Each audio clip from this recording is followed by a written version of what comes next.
I'm so excited for you to meet today's special guest, Kim O'Mara. Kim is a body-based holistic counselor, art therapist, laughter yoga facilitator. She was awarded the International Laughter Yoga Ambassador Award for outstanding work in the community through laughter. She's a recovery support worker in mental health, survivor of 20 years of a fatal immune disease, thriver of 38 years of domestic violence. She recovered from a serious stroke in 2021. And Kim is such a beautiful soul with incredible energy and an enormous lover of life. In part one of this two-part chat, Kim opens up about how laughter literally saved her life. Kimmy was given 3 years to live in 2000 after being diagnosed with a particular autoimmune disease. Through the natural benefits of laughter and her positive special outlook on life, she has outlived that use-by date by 20 years. It was such an honor to meet and chat with Kim. Get ready to laugh, sing, and be inspired. Kimmy, welcome. I'm so happy that you're our special guest today on the Law of Happy podcast. Thank you so much for being here, and it's so nice to meet you virtually. You too, Lauren. Thank you for asking me to become a guest on your show, all the way from Australia. Yes, you're in Australia right now, and I'm in Canada. I'm in Montreal. Amazing. It is amazing. I want to get right into it, but I'm wondering if we can have a quick laughter exercise warm up, because I find there's nothing like experiencing the power of laughter firsthand, well, for ourselves and then with our viewers and listeners. So I don't know who should lead the first laughter exercise. Well, I can. I wanted to do every little cell in my body is happy, which I think a lot of the world knows of since COVID. And I thought, seeing as it's Australia, I'd love to do our Kookaburra laugh. Okay, can you please lead us and guide us through this? So every little cell is a little ditty, a little song that is confirmation and affirmation for our bodies to just appreciate them and have gratitude for them. And it's a song that you concentrate on different parts of your body that perhaps need a little bit of extra love today. You might have a headache, you might have a pain in your arm, or you might, something like that. So we're touching those parts of our body that need that little extra love, that little extra attention. So that this is intention to be kind to yourself. So the words are, every little cell in my body is happy. Every little cell in my body is well. And we times that by 2. And then it's, I'm so glad every little cell in my body is happy and well, times 2. And it goes to the tune of Mama's little baby loves shortening, Mama's little baby loves shortening bread. Okay? Okay. So for the listeners out there, you just need to start focusing yourself on your body from your head to toe and touch very gently on the parts that you'd like to concentrate on and sing along with me. So let's go. Okay. Every little cell in my body is happy. Every little cell in my body is well. Every little cell in my body is happy. Every little cell in my body is well. I'm so glad every little cell in my body is happy and well. I'm so glad every little cell in my body is happy and well. Oh my gosh. That was amazing. Oh, I meant to laugh too, but I was just so in awe of how beautiful that is. Well, let's do it again quickly, and so it gets right in. Okay, everybody listening, get ready. Every little cell in my body is happy. Every little cell in my body is well. Every little cell in my body is happy. Every little cell in my body is well. I'm so glad Every little cell in my body is happy and well. I'm so glad every little cell in my body is happy and well. Well, woo! Oh my gosh. You're amazing. Great, isn't it? Yes, I wanted to sing quietly because I just wanted to hear your voice. You have a beautiful voice. Do you sing regularly? No, only in the shower, as they say. Wow, you're powerful. You have a powerful, amazing voice. Oh, thank you. Oh my God. I wasn't expecting to do this. I just hang on, I'm just trying to process all of this. It was beautiful. The words, your voice, the intention of this exercise. Oh my God. I'm going to do this every day. Thank you. I think, look, when I was recovering from my stroke and throughout the time that I was healing and going through my immune disorder, I sang that every day. Wow, I love it. And It's so when I powerful. finished singing it, I imagined that every little cell in my body had a smiley on it. Uh, So that my body was at its optimum, the endorphins were released, the immune system was boosted, the stress levels were down, all the benefits that laughter brings. I practiced that with those songs and also doing the kookaburra, because the kookaburra, he laughs every morning and he laughs every evening, no matter what has happened in between. So he starts the day and finishes the day with laughter. okay. So I did that too. So Okay. the kookaburra, what we do is we take a deep breath in from our bellies. We put our chins down on our chests, and I'll demonstrate for you. It goes.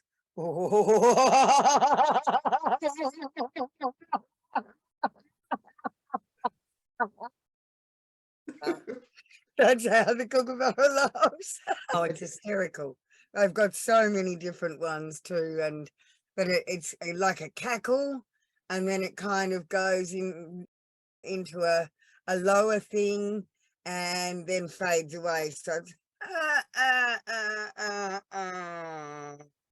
at the end. Okay, so I love this. So so should we do it together now? Yes, Okay. okay. So deep breath in, chin down, and you're going to raise your head up whilst you laugh to let the carbon dioxide out. So ready, breath in and go.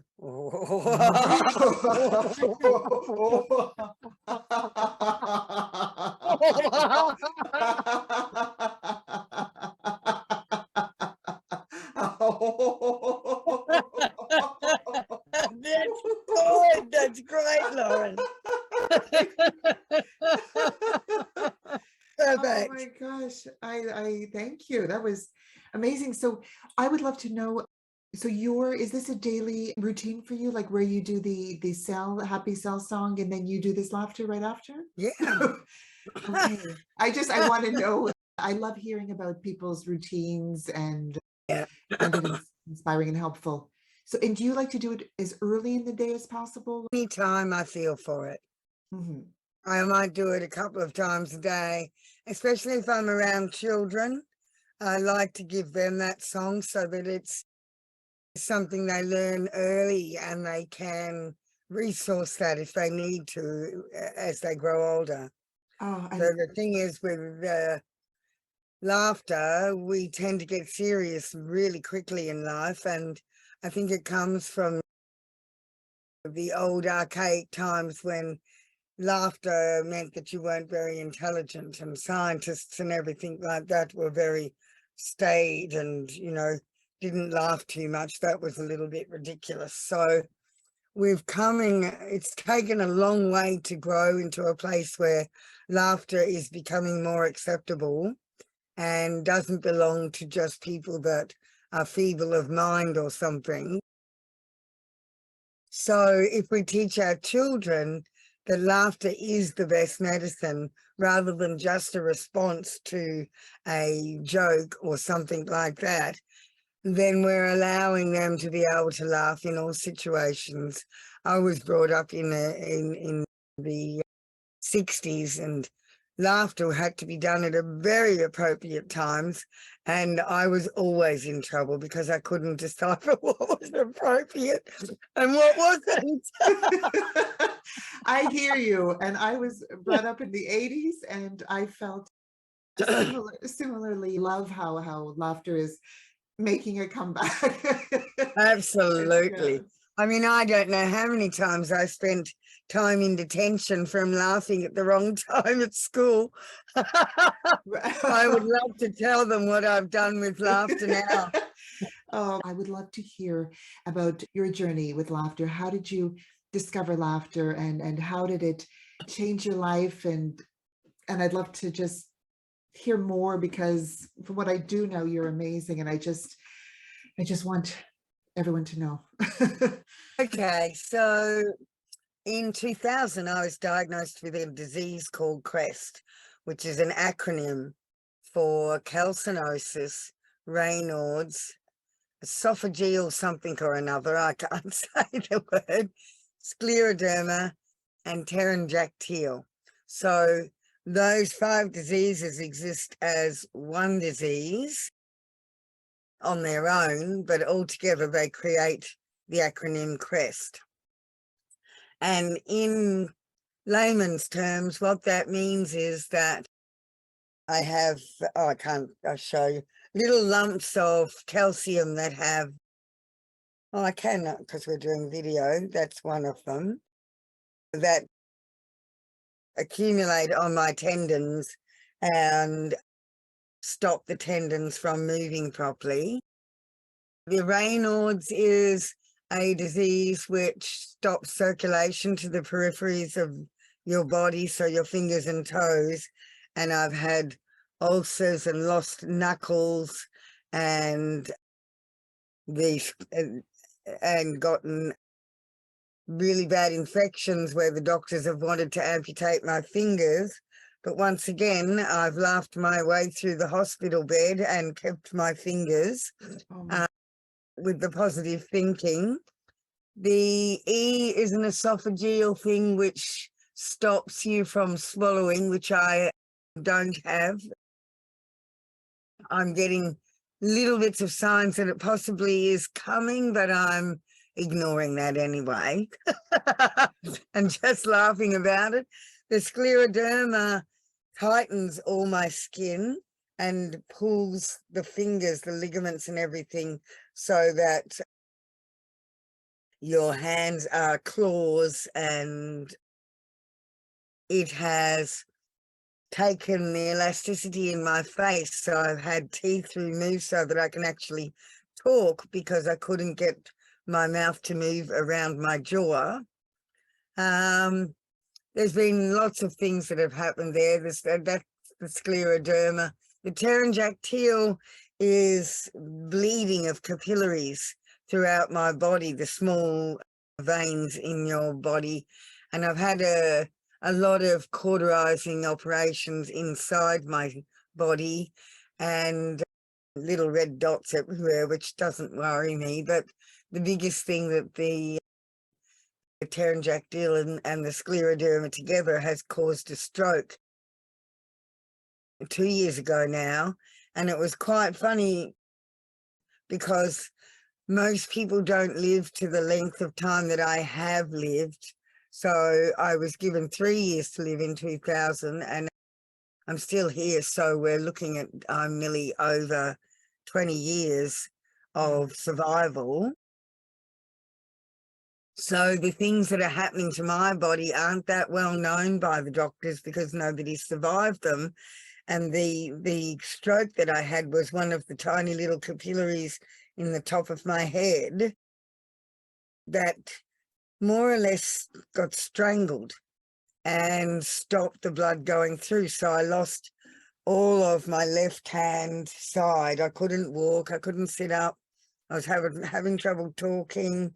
My arm wouldn't move. I spent just over 2 months in hospital, in rehab, in a wheelchair. And then I have done really hard work and very positive thinking and creation with visualization and laughter to get myself to where I am now, which is back at work, walking, driving, pretty much everything, left with a little bit of a limp and some difficulties with the left arm, but I'm definitely functional and I'm definitely loving my life, and also doing a bit of work with stroke people to help them stay positive and to show them that you can come back from being pretty much a floppy doll to back to yourself with your determination. So, and each day when I was in hospital, I did laughter yoga with the other patients around me. And I also played a song every day that it's in African, and I'll try and think of it. And I was just trying to dance and move my body to it. During the time that I was in hospital, I actually did a big laughter yoga session with nurses and doctors and everything. And we also held, a friend of mine came in and did some DJing, and we got all the people in wheelchairs and we danced in the restaurant area, the food area. I think we had 2 hours of dancing. Oh, So, gosh.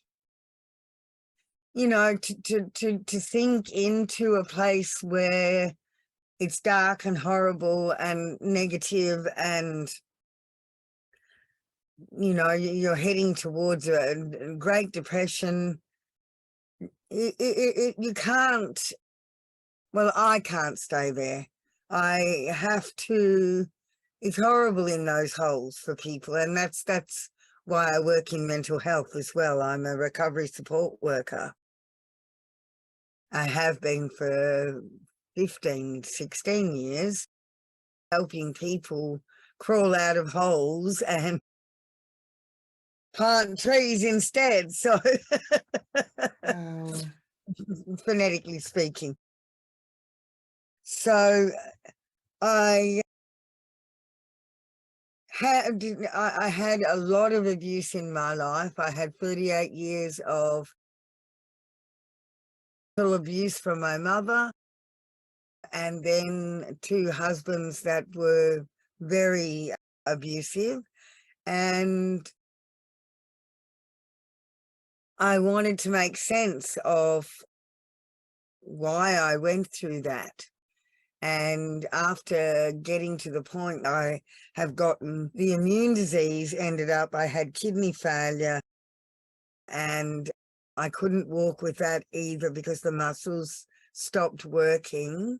So I spent a few years getting back on track from the immune disease, and decided that if I got to a point past that 3 years, and during that 3 years, I also studied body-based psychotherapy so that I could understand and heal the trauma in my memory cells in my body, so that they were renewed and ready to live life rather than to keep dying.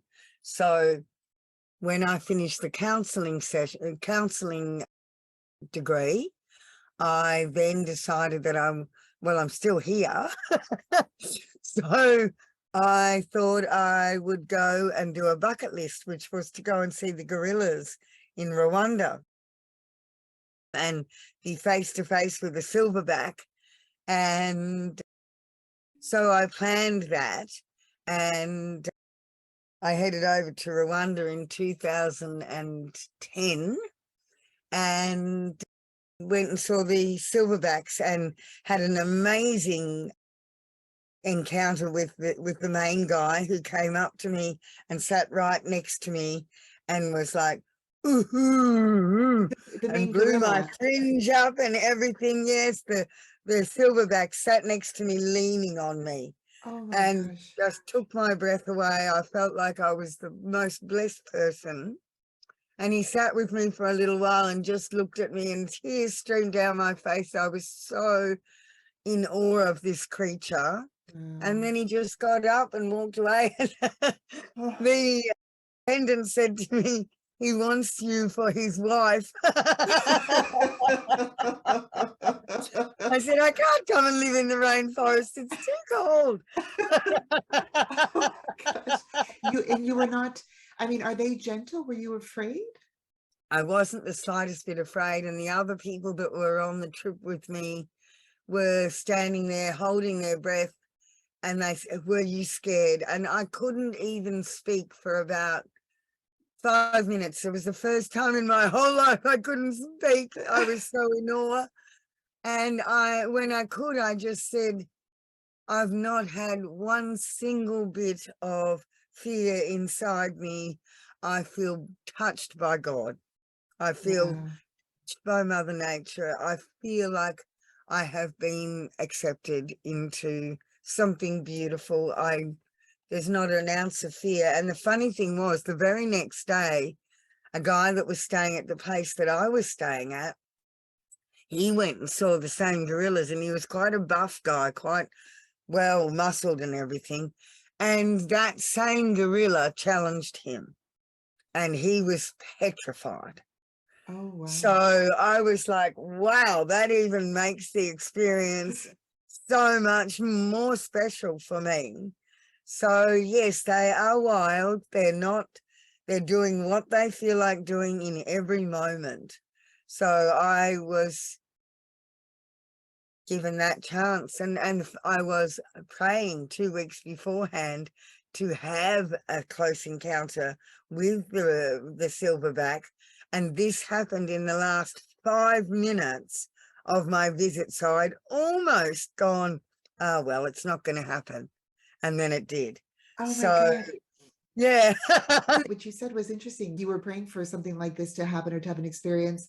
And then is it because you sort of let go and then Absolutely. I love As that. soon as you let go, something happens. It's like when you're looking for that sock or that shoe or something like that, and I'll announce to the sock fairies, I don't care about that sock anymore, I don't want it.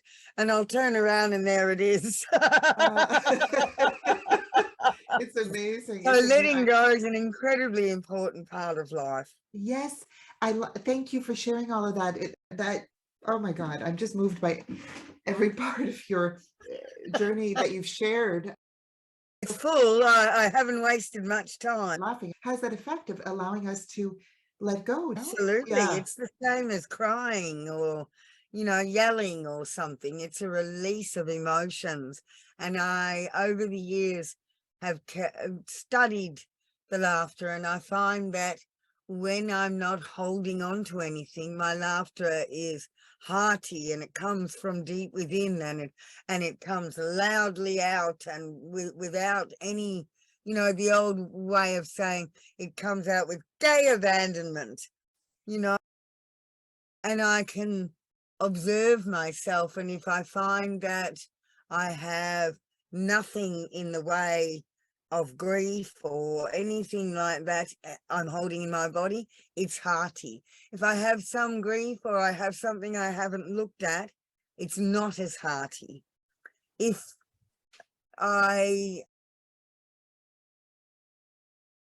I've gone through something and I have worked through it, and then I laugh, I can go, oh, I've let go of everything. There's that hearty laugh I was after. So some people laugh very much in their throat with a I find that people who do that are a little fearful of life, are a little fearful of letting go, and are a little fearful of what people think of them. I'm very lucky I don't care about Ah, that. so how do we do this? How do we, because I think a lot of people are fearful of things, care what other people think. Like, how do we let go of that? I mean, I did a lot of work on self-love. I think it's bound up in self-love, and within us we still have that inner child that is wounded in some way or another. You can have children like myself that have been abused since you entered the earth. You can have other children that are never abused, but they're not allowed to have ice cream. And our ego and our self-pity behaves the same way, no matter how bad or how trivial the trauma is, because the ego needs to experience trauma to actually exist. So it's all relevant. Whatever suffering we perceive that we are experiencing creates that place that allows you to choose to heal from that, or to continue and exasperate that, exaggerate that, expand that. And when I learned that, I made a promise to myself that I would always look for the joy in something, the silver lining, as my father would say, because there is always a silver lining. With my stroke and my immune disease, I have learned everything about human kindness. I have learned everything about what the body can do and how amazing it is and how we can recreate our lives. These diseases and the stroke changed my life for the better. I would have been an ordinary person feeling sorry for myself and missed my life completely by being in a hole. So you have a choice. You choose whether you are going to fall and stay in that hole or climb out as many times as you need to and get on the swing and swing. oh And my, laughter has helped me do that. And no one, now that I'm 62, can take my joy away. I actually say to people, no, I'm not going to get involved in this because this is not serving my body. It's going to create chemicals in my body that will kill me because I have an autoimmune disease that keeps me on my toes. So my environment must be one of positivity. I'm not saying I don't suffer, but I'm suffering in joy, realizing that if I've loved so much and lost, I'm very lucky to have loved that much. If I have suffered so much in my body, I am very lucky to have known health. So everything to me has the opposite. I mean, I always say this is the place of forgetting to remember and remembering to forget. Because when you remember how amazing things are, when you remember how incredible life is, there's this amazing feeling inside of you that goes, oh, yes. And that in itself is a miracle to be able to experience that. And it changes the chemicals in your body. So that is my goal always, no matter what I'm faced with. And true joy always lives in your heart. It's not up to what happens outside of you. right. Yes. Oh my gosh. Everything you're saying is so powerful. And I just want to keep listening to you speak, but I want to get into so many different parts. What advice would you give to somebody who is going through a challenging period where it can feel like just like a dark hole, or it can feel so difficult to believe there's any light or see any light? Like, what what can people do in those situations? I was asked this in the last couple of months. I've been asked this a lot, and I found that you have to sit down and find out what your intention in life is. If you have a fixed intention in life and you make all decisions branching from that intention, you can direct your life. You can make life happen for you and not to you. So my basic intention, it's funny because it comes from the child within me, is to play nicely with everyone, to do whatever love would want to do in this situation, this moment. So the secret of that is our breath. If we breathe in the top of our lungs, we are breathing from stress, and we are not breathing from the connection of our whole body and the source, whatever that may be, whether that's God, whether that's Buddha, whether it's the pink elephant in the sky, it doesn't matter. If you deeply breathe, you are deeply accepting life. If you're not deeply breathing, you are trying to hide, you are trying to be safe, you are in fear. So with a deep breath, I often say to myself, what would love do or say here? And then my answer comes within my heart. Our heads are mixed up with all sorts of conditioning, all sorts of other people's thoughts. The heart, our own heart, is clear on our direction. So to learn to listen to the heart and to be brave and courageous in who you are, which means you need to do a lot of work on self-love. So my first thing would be, go find ways to love yourself. Then you know, no matter what anyone thinks, you're good enough. Right. We hear a lot about self-love and the importance of it, and it is important, but I don't know if people really understand what it really means or how to feel that. How would you summarize self-love? Because I think there's confusion. Self-love means you accept all the dark places within you that make you up. You know, there's a very false idea that we're not perfect. You know, we're not perfect. People say that all the time. Well, I beg to disagree in the fact that nobody does Kim O'Mara like Kim O'Mara. Nobody does Lauren Tatner like Lauren Tatner. So therefore, you perfectly do the Lauren Tatler you are, and I perfectly do the Kim O'Mara I am. So if I begin with that rather than nobody's perfect, which is a very defeatist, failing kind of perspective about ourselves, oh, well, you know, I'm not perfect. But you can go instead, well, I did perfectly do that differently from most people, but it's the way I do it. So we need to accept ourselves for who I am. I think that as a counsellor myself, I think that we need help to do that.